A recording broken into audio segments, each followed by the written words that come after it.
Beneath desert sands and crumbling temples lie traces of a civilization that still leaves many of its secrets unexplained.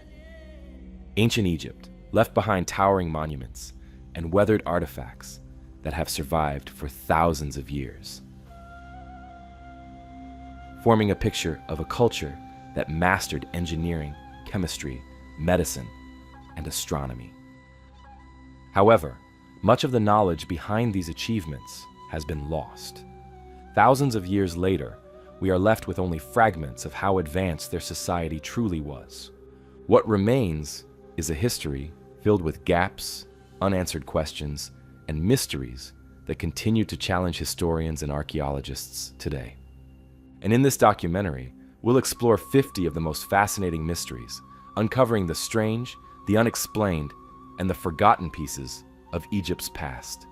So, if that sounds like something you'd enjoy, you're in the right place. And as always with our videos, the visuals are there for added context, but they aren't essential to enjoy the video. So whether you're working, relaxing, or listening in the background as you go about your day, you can still follow along every step of the way. Now with that, let us begin.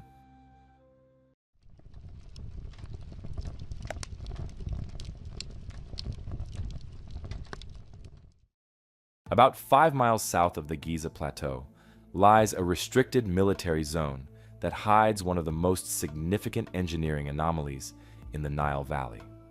Known as the Northern Pyramid of Zayat el-Aryan, this site does not feature the towering limestone peaks associated with the 4th dynasty. Instead, it is defined by a massive subterranean excavation that descends deep into the bedrock, revealing a level of stonework that seems out of place even for the pyramid builders. For decades, this site has remained off-limits to the public and most researchers, leaving us to rely on the meticulous excavation records of Italian archaeologist Alessandro Barsanti from the early 1900s. The most striking feature of the site is a gigantic T-shaped trench cut directly into the limestone plateau. This trench leads to a central chamber located 21 meters below the surface. The floor of this chamber is not made of local limestone, but is paved with enormous blocks of rose granite transported from Aswan, hundreds of miles to the south. These blocks were fitted together with such precision that Barsanti noted they formed a surface as smooth as a mirror. The scale of the floor is significant, with some individual stones weighing several tons, all placed at the bottom of a deep pit that was likely intended to be the foundation of a massive step pyramid. At the center of this granite floor sits a unique oval-shaped sarcophagus, which was found sunken into the pavement. Unlike the rectangular boxes found in other Old Kingdom pyramids, this vessel was carved from a single block of granite and featured a lid that was still sealed with lime plaster when Barsanti discovered it. Upon opening the sarcophagus, the excavation team expected to find the remains of a pharaoh, likely King Nebka or Baka of the 4th dynasty. However, the vessel was entirely empty. There were no traces of a mummy or funerary goods, yet the seal remained intact, suggesting that the burial was completed without a body ever being placed inside. The engineering required to create the Zayat el-Aryan complex involves a specific level of logistics that remains a subject of study. To pave the floor, the builders had to lower dozens of granite blocks down a steep, narrow ramp into a pit that was over 20 meters deep. The clearance between the blocks and the walls of the trench was minimal, requiring a highly organized system of pulleys or sledges that could operate in a confined space. Furthermore, the granite was polished to a degree that is rarely seen in subterranean foundations, where the stone is typically left in a rougher state because it would eventually be covered by the pyramid's superstructure. Archaeological context suggests that the project was abandoned suddenly. Surrounding the main trench, Barsanti found piles of limestone debris and unused granite blocks scattered across the plateau, as if the workers had simply walked away from their tools. There are several theories regarding why such a massive undertaking was halted. Some historians point to the short reign of the pharaoh responsible for the site, which may not have lasted long enough to see the construction move above ground level. Others suggest that structural flaws in the bedrock might have made it dangerous to continue building a heavy stone pyramid over such a deep excavation. The mystery of the site is deepened by the presence of red ochre graffiti found on the granite blocks. These inscriptions include the name of a king that is still debated by Egyptologists, as the hieroglyphs are stylized in a way that makes them difficult to assign to a specific ruler in the established timeline. Some read the name as Nebka, while others believe it refers to Abaka, a son of King Jedefre. These marks were likely left by the work gangs to track the delivery of the stones, providing a rare glimpse into the administrative side of the construction process.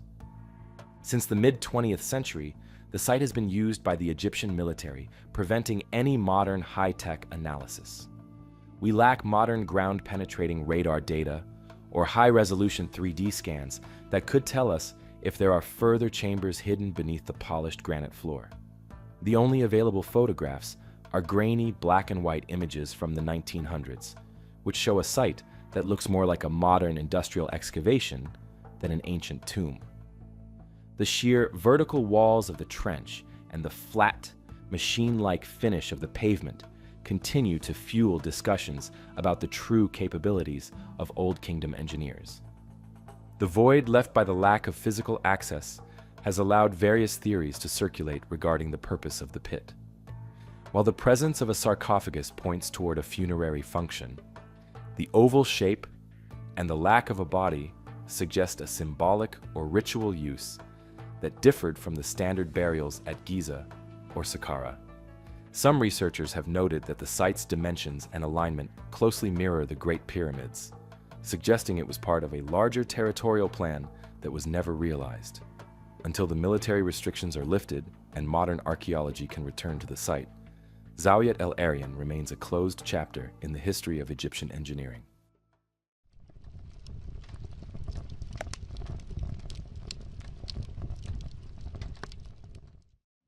In 1848, a Croatian official named Mihajlo Baric was traveling through Alexandria when he decided to purchase a female mummy as a souvenir. After returning to his home in Zagreb, he kept the artifact on display, eventually removing the linen bandages and placing them in a separate glass case. It was only years later, once the fabric reached the Archaeological Museum in Zagreb, that experts noticed the cloth was covered in a mysterious script. This discovery turned out to be the Liber Linteus Zagrabiensis, or the Linen Book of Zagreb. It is the longest text ever found in the Etruscan language, yet it was recovered thousands of miles away from the Etruscan homeland in modern-day Italy.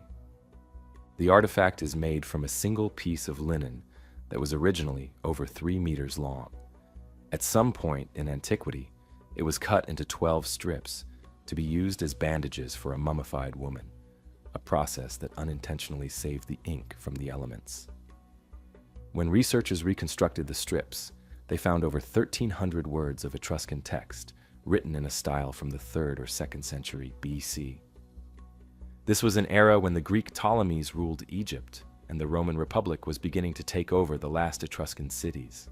Seeing such a complex, specialized document in Egypt shows us how much cultural mixing was really happening across the Mediterranean. Translating the text has been a slow process because Etruscan is a language with no living relatives. However, by comparing the symbols with smaller inscriptions and known bilingual records, linguists have identified the Liber Linteus as a ritual calendar. It contains a list of various deities and provides specific instructions for sacrifices and ceremonies to be performed on certain days of the year. The mention of gods like Uni, the equivalent of Juno, and Nethans, the god of the sea, confirms that this was a sacred manual. It wasn't a casual letter or a business record, but a specialized liturgical guide used by a priest or someone deeply involved in Etruscan religious life. The identity of the woman who was wrapped in these bandages adds another layer to the mystery. Modern forensic analysis identified her as an Egyptian woman of relatively high status.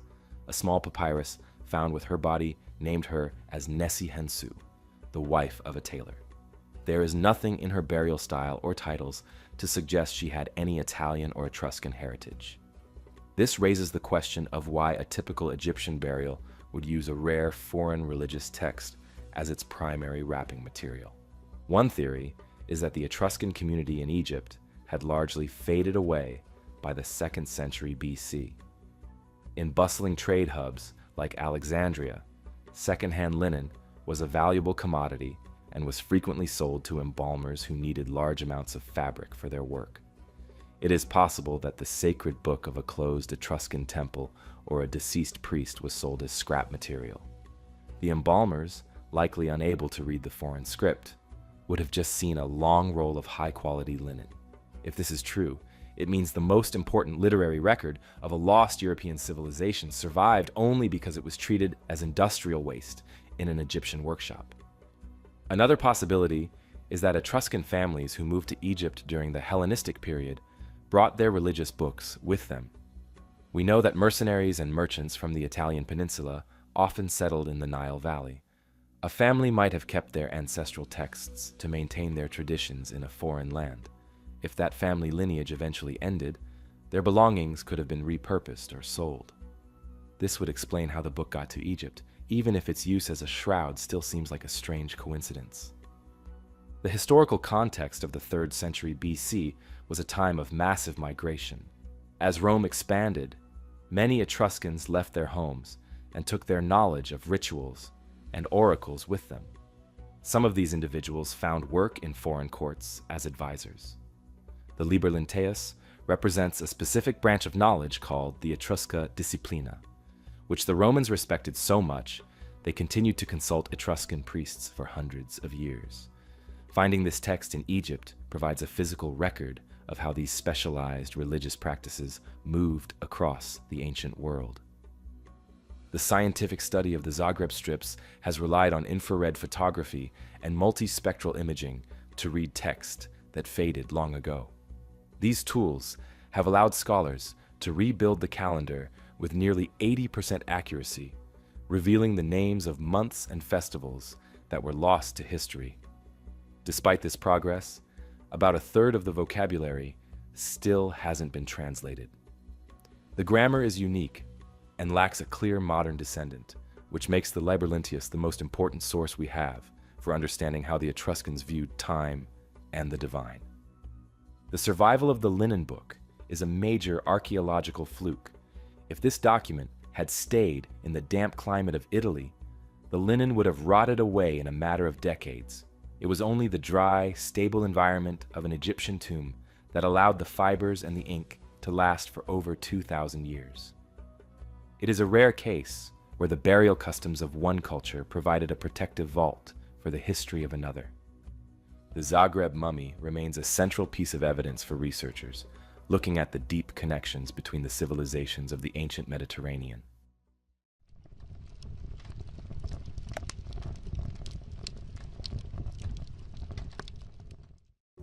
Long before the invention of modern chemistry, the artisans of the Old Kingdom were performing industrial-scale molecular synthesis. While many ancient civilizations used naturally occurring minerals like ochre or malachite for their art, the Egyptians found these pigments were often unstable or difficult to source in large quantities. Their solution was to invent the world's first synthetic pigment, known today as Egyptian blue. This was not a simple mixture of ground-up stones, but a complex chemical compound created through a multi-stage heating process that required precise temperature control. For thousands of years, the recipe for this pigment was one of the most closely guarded secrets of the Egyptian state, essential for the decoration of temples, tombs, and royal jewelry. The discovery of Egyptian blue dates back to at least the 4th dynasty, around 2500 BC. The pigment is chemically identified as calcium copper silicate, and its creation involved heating a specific mixture of silica, lime, copper, and an alkali like natron. To achieve the correct crystalline structure, the furnace had to be kept at a consistent temperature between 850 and 1000 degrees Celsius for several hours. If the heat dropped too low, the chemical reaction would not complete. If it rose too high, the mixture would turn into a useless brown glass. This indicates that the Egyptians possessed a sophisticated understanding of thermodynamics and chemistry long before these were established as formal sciences. The visual impact of this discovery was significant because blue was a rare and highly symbolic color in the ancient world. It represented the Nile, the sky, and the heavens. Yet natural blue pigments like lapis lazuli were incredibly expensive and had to be imported from as far away as modern-day Afghanistan. By synthesizing their own blue, the Egyptians were able to democratize the use of the color in their state-sponsored art. The pigment was remarkably durable, resistant to both sunlight and chemical erosion, which is why the blue accents on statues and wall paintings still appear vibrant 4,000 years later. One of the most intriguing aspects of Egyptian blue is its unique physical properties that were only discovered by modern scientists in the 21st century. When exposed to certain types of light, the pigment exhibits strong near-infrared luminescence. This means it absorbs visible light and re-emits it in the infrared spectrum, a characteristic that is highly unusual for ancient materials. Modern researchers have explored using this property for security inks and biomedical imaging, finding that the ancient Egyptian formula is in some ways superior to modern synthetic alternatives. This level of technical sophistication suggests that the original inventors may have been looking for more than just a specific aesthetic color. The archaeological record shows that the production of Egyptian blue was a massive operation. Large industrial kilns have been found at sites like Amarna and Memphis, containing hundreds of specialized ceramic crucibles used to fire the mixture. The raw materials, specifically the copper, were often sourced from mining expeditions in the Sinai Peninsula, while the natron was harvested from dry lake beds. The logistical effort required to gather these ingredients and maintain high-temperature furnaces across the empire suggests that the pigment trade was a state-controlled monopoly, managed by the same guilds that oversaw the construction of the pyramids. The exact method for producing the highest quality Egyptian blue eventually became a lost art. Following the Roman conquest of Egypt, the production of the pigment began to decline as cheaper, natural alternatives were introduced from other parts of the empire. By the 4th century AD, the specific chemical formula and the temperature-sensitive firing techniques had largely disappeared from the historical record. It wasn't until the early 19th century, during the Napoleonic expeditions, that European scientists began to analyze the chemical composition of the blue paint found on ancient monuments, eventually relearning the ancient recipe through trial and error in modern laboratories. Recent studies have focused on the glassy phase of the pigment, which occurs when the chemical reaction is perfectly balanced. This phase gives the pigment a shimmering quality that mimics the appearance of precious gemstones.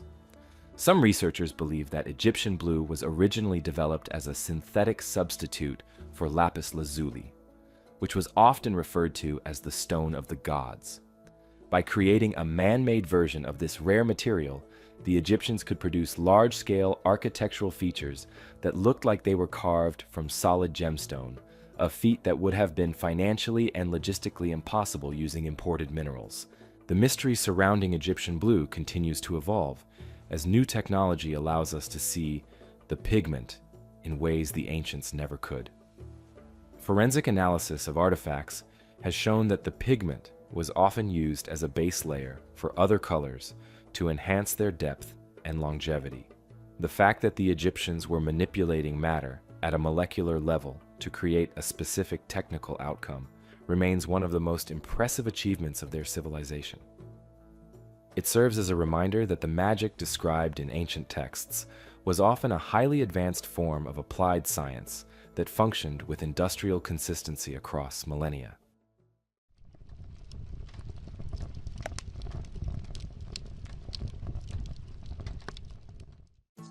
In 1936, Egyptologist Walter Bryan Emery was excavating the necropolis of Saqqara when he entered the tomb of Prince Sabu, a high-ranking official from the First Dynasty.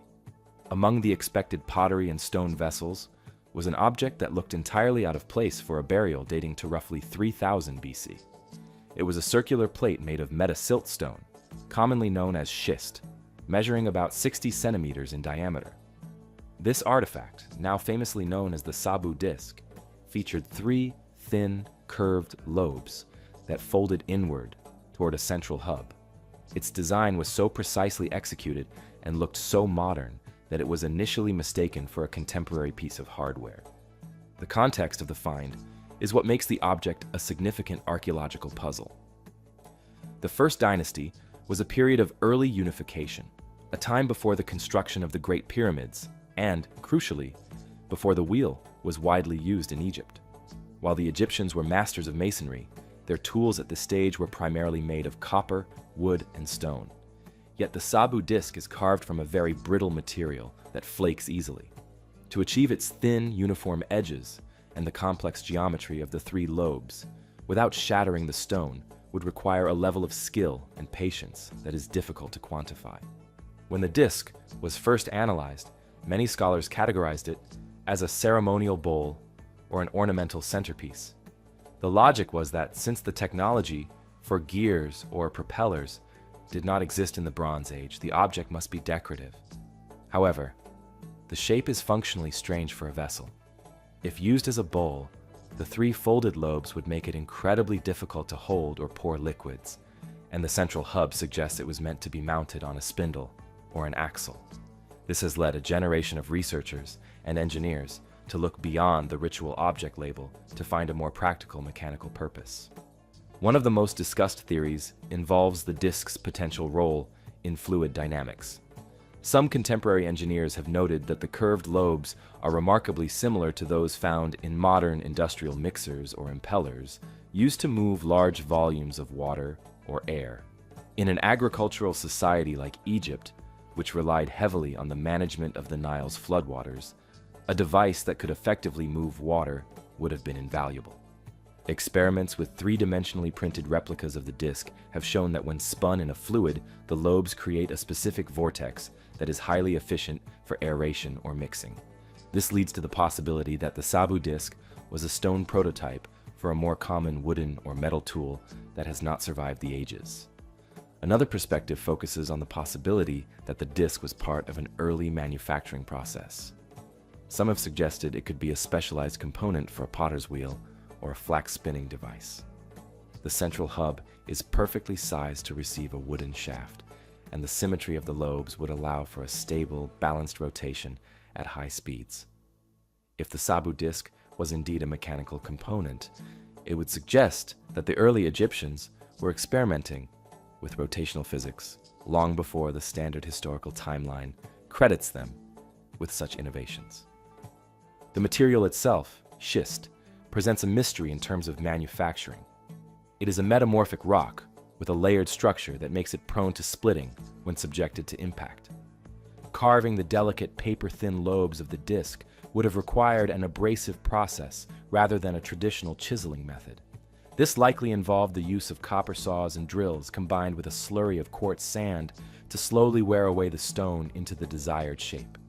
The time required to produce a single disc would have been immense, marking it as an object of extreme value that only royalty like Prince Sabu could afford. Despite its technical brilliance, the Sabu disc appears to be a solitary find. No other objects like it have been discovered in subsequent First Dynasty burials, which suggests it may have been a one-off experiment or part of a specialized tradition that was lost shortly after it began. The sudden disappearance of this specific design from the archaeological record is common in the history of technology, where highly complex tools are sometimes abandoned because they are too difficult to maintain, or because the specific knowledge required to make them dies with a single master craftsman. Modern studies of the disc continue to utilize high-resolution scans to determine if there are any microscopic wear patterns on the central hub that would prove it was used for rotation. So far, the results have been inconclusive due to the restoration work done when the disc was first recovered. While the academic community largely leans toward the theory of a ritual vessel, the mechanical precision and aerodynamic profile of the artifact remain a point of fascination for those who believe the early dynastic period was a time of greater technical experimentation than we often acknowledge. The Sabu disc sits in the Cairo Museum as proof of a level of craftsmanship that was reached at the very dawn of Egyptian civilization. And then, for reasons we still don't understand, never repeated.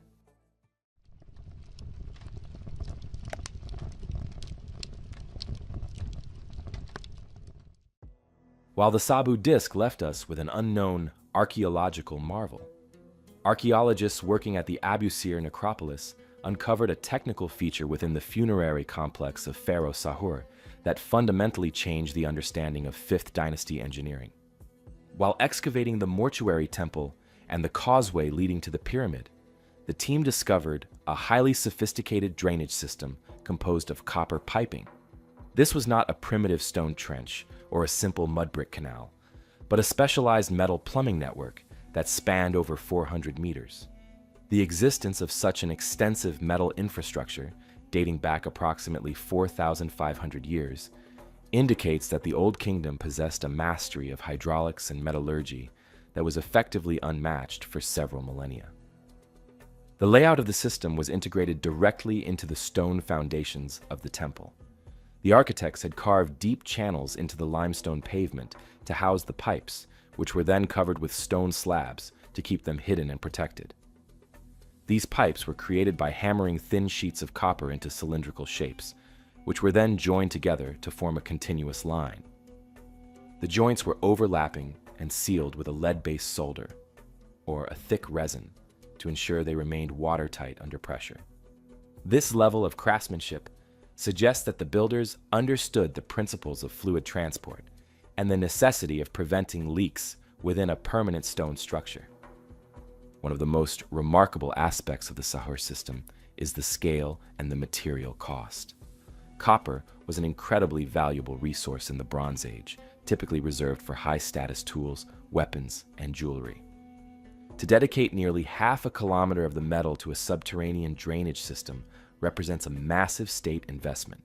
This implies that the function of the pipes was considered vital to the religious or structural integrity of the pyramid complex. The network was designed to collect rainwater and ritual liquids from various parts of the temple and funnel them away from the holy sanctuaries toward the desert floor, preventing the erosion of the limestone foundations. Archaeologists also found that the system featured specialized collection basins made of solid basalt. These basins were carved with precise drainage holes that aligned perfectly with the copper inlets. The transition from the stone basins to the metal pipes shows a clear understanding of material compatibility and the need for a durable interface between different components. In some areas, the pipes had to negotiate sharp corners and changes in elevation, requiring the smiths to create custom angled joints that maintained a steady flow without creating bottlenecks or blockages. The mystery of the Sahur plumbing involves the long-term survival of the copper itself. Despite the passage of 4,000 years in a sandy, abrasive environment, large sections of the piping were found in relatively good condition. Chemical analysis of the metal revealed a high level of purity, which likely contributed to its resistance to corrosion. Furthermore, the decision to use copper instead of the more common ceramic piping, seen in later civilizations, suggests a specific preference for durability and perhaps a ritual significance associated with the metal. The technical knowledge required to manufacture, install, and maintain such a system implies the existence of a specialized class of royal plumbers and metalworkers who worked in tandem with the pyramid architects. As the excavation progressed, it became clear that Sahur's temple was a prototype for advanced water management. Similar systems have been found in other 5th dynasty sites, such as the Sun temples at Abu Ghurab, but none reach the sheer complexity or length of the network at Abusir. This era appears to have been a peak for Egyptian hydraulic engineering. After the collapse of the Old Kingdom, the use of extensive metal plumbing systems became much rarer, with later dynasties often reverting to stone or clay channels. The shift away from copper infrastructure might have been driven by the rising cost of the metal or a loss of the specific technical guilds that specialized in large-scale metalwork. The specific purpose of the water being drained has also been a subject of debate among researchers. While some argue the system was purely for managing the occasional heavy rainfall that can occur in the desert, others suggest it was used for ritual purification ceremonies involving large volumes of water. The presence of several copper-lined basins in the most private areas of the temple supports the idea that water played a central role in the daily operations of the mortuary cult. Regardless of the specific use, the engineering required to move that volume of liquid through a concealed metal network shows that the Egyptians viewed water management as a challenge worthy of their most advanced technology. Today, the remains of the Sahur drainage system provide a rare look at the industrial capabilities of the 4th and 5th dynasties. Most of the copper has since been removed by tomb robbers or repurposed by later generations, but the stone channels and the fragments that remain allow us to reconstruct the original plan. It serves as a reminder that the pyramid builders were not just focused on vertical height and massive stone blocks, but were also perfecting the invisible infrastructure required to make their monuments endure. The Sahur pipes remain a primary example of how ancient engineers solved complex environmental problems using high-cost materials and sophisticated chemical knowledge long before the Roman aqueducts were even a concept.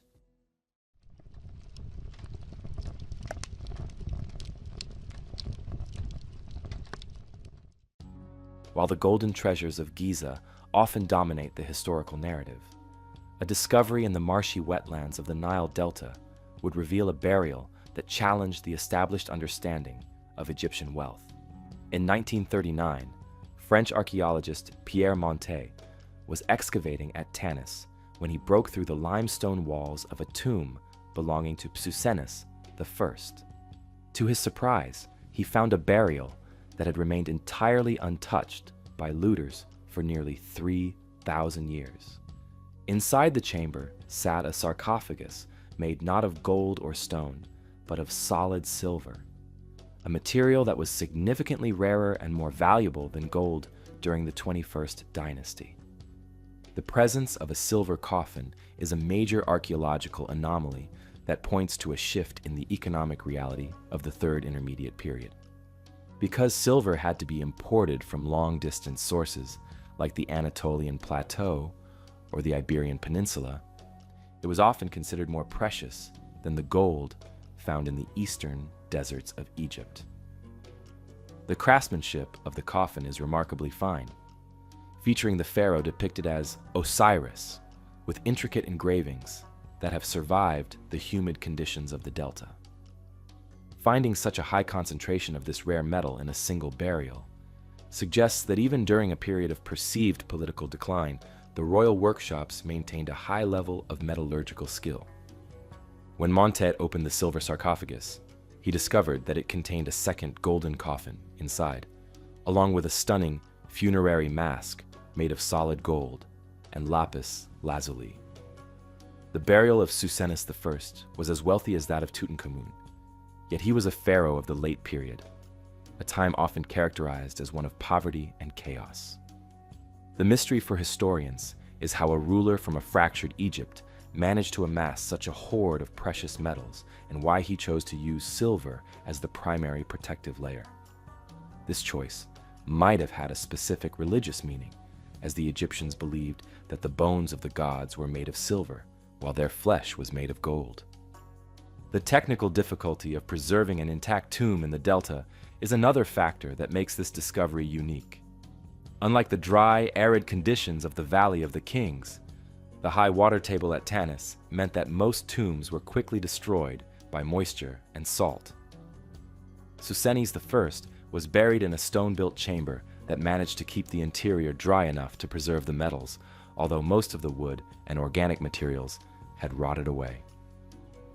This survival provided archaeologists with a rare look at the jewelry, amulets, and ritual vessels of a period that was previously known only through fragmentary inscriptions. Despite the historical significance of the find, the silver pharaoh remained relatively unknown because the discovery coincided with the outbreak of the Second World War. As the world's attention shifted to the conflict in Europe, the news of an unlooted royal tomb was buried in the headlines.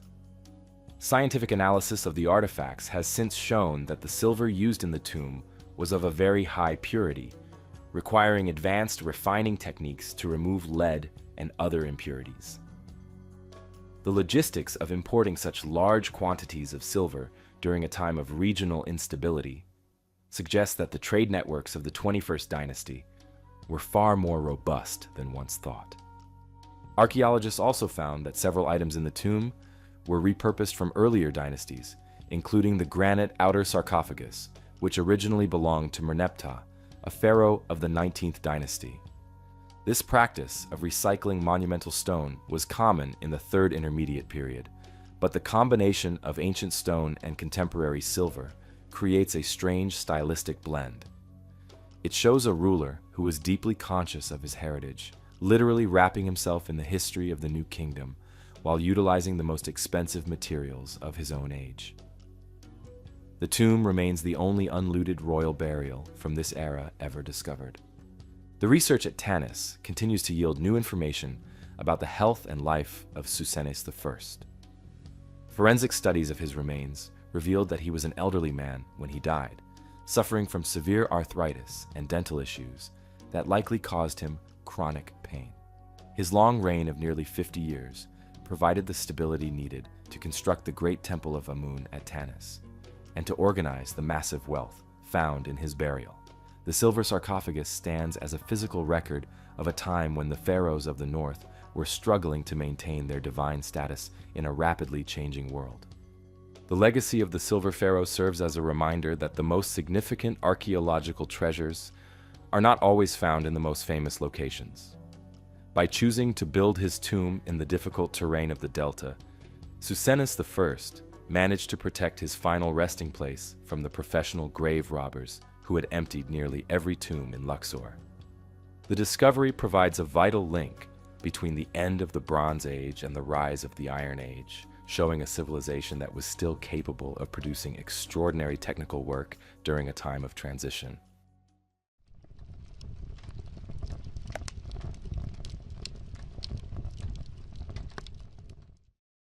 When looking at the surgical kits recovered from ancient Egyptian tombs, the bronze scalpels and copper needles suggest a society that was performing invasive procedures with significant frequency.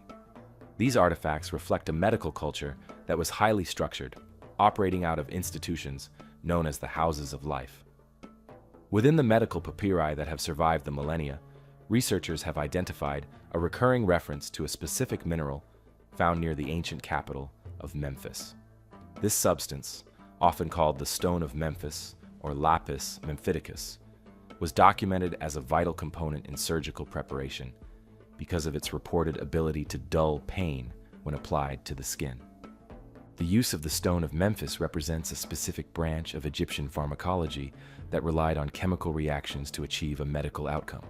According to accounts from ancient observers like Pliny the Elder, who recorded older Egyptian traditions, the stone was a small, variegated mineral about the size of a pebble. The medical protocol involved grinding this stone into a fine powder and mixing it with vinegar to create a topical paste. When this mixture was applied to a specific area of the body, the patient reportedly felt a localized numbing sensation that allowed the physician to perform minor surgeries or cauterizations without the patient feeling the full intensity of the blade or the heat. The medical practitioners of the time, known as Sunu, operated within a healthcare system that was surprisingly modern in its specialization. There were doctors who focused solely on the eyes, the teeth, or internal medicine. For those specializing in physical trauma and surgery, managing patient comfort was a practical necessity. The Edwin Smith Papyrus, a document dating to roughly 1600 BC, outlines 48 specific cases of trauma and the treatments for each. While many of these cases involve setting bones or bandaging wounds, the use of a topical anesthetic like the Stone of Memphis suggests that the Egyptians were trying to find a balance between surgical precision and patient stability. From a scientific perspective, the reaction between the stone and the vinegar provides a logical explanation for its effects. Many geologists believe the Stone of Memphis was a form of limestone or marble, primarily composed of calcium carbonate. When mixed with the acetic acid and vinegar, this combination produces a chemical reaction that releases carbon dioxide gas. This reaction causes the paste to bubble and fizz, which creates a significant cooling effect on the skin. This rapid drop in temperature, combined with the release of carbon dioxide, may have acted as a distraction for the nerves, or provided a mild local anesthesia, similar to the way modern doctors use cold sprays to numb an area before an injection.